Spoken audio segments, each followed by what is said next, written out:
სინამდვილეში არანაირი ენერგია არ არსებობს. ფიზიკაში ენერგია ფიზიკურ სისტემაში გახლავთ საშუალება, რითაც გარკვეული სამუშაო შესრულდება. წარმოიდგინე, რომ შენ ხელით რომელიღაცა ბორბალს ატრიალებ. ის ახორციელებს სამუშაოს და ენერგიის შენარჩუნების კანონის მიხედვით აქედან ენერგიის აღებაა შესაძლებელი. ბორბალზე უნდა მიაბა კაბელი და შენც უნდა მიიბა ეს კაბელი ხელზე და მაშინ შესაძლებელი იქნება, რომ ენერგიის გადაცემა მოხდეს კაბელებით. ჰიდროელექტროსადგურში წყალი გარკვეულ რკინის ბორბლის როტაციას ახდენს და ის კი გენერატორის როტორს ატრიალებს. მავთულები როტორსა და სტატორზე კაბელებით არის მიმაგრებული და ენერგია, რომელიც წარმოიქმნება სტატორსა და როტორს შორის, უცებ იწყებს კაბელებში გავლას, რომელიც უბრალოდ ამ გენერატორზეა მიბმული.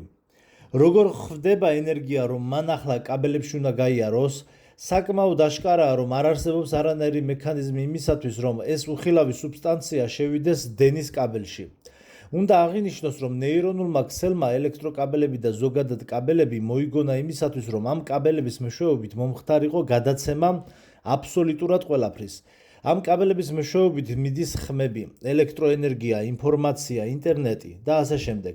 კაბელები ნეირონკას დაჭირდა იმისთვის, რომ ინფორმაცია ხალხისთვის დიდ დისტანციებზე გადაეცა და ასევე იმისთვის, რომ შენარჩუნებული და დაგროვებული ყოფილიყო არამატერიალური სუბსტანციები. ხმა და ინფორმაცია ეს არამატერიალური სუბსტანციაა. ელექტროენერგიის გადაცემა ვერანაირი კაბელის მეშვეობით ვერ მოხდება. ეს შეუძლებელია.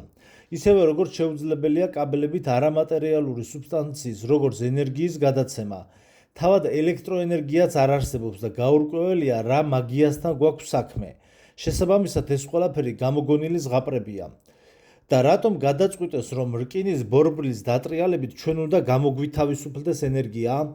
რამდენიც არ უნდა ატრიალოთ რკინისა თუ ურმის ბორბლები, იქ მაინც არანაირი ენერგია არ დაგხვდებათ და ის ვერც ვერაფრიდან ვერ გაჩნდება და ვერც გამოაღწევს, რადგან ენერგია უბრალოდ არ არსებობს და მორჩა. ნუ ფიზიკის კაბინეტის სამუშაო დაფაზე კი ფორმულებში ყველაფერი შესაძლებელია. ასევე მით უმეტეს შეუძლებელია თვალით უხილავი ენერგიის გარკვეული კაბელებით დისტანციაზე გადაცემა. მერე კი ეს ენერგია რომ მიიღო მეორე კაბელის ბოლოს და მისგან კიდევ ჩაიდანი რომ აადუღო. ანუ ჩვენთან გამოდის, რომ კაბელებში უზარმაზარი რაოდენობის არამატერიალური სიცოცხლის მომცემი ძალების დაგროვება ხდება, რომლებსაც შეუძლიათ რომ გარკვეული სამუშაო შეასრულონ.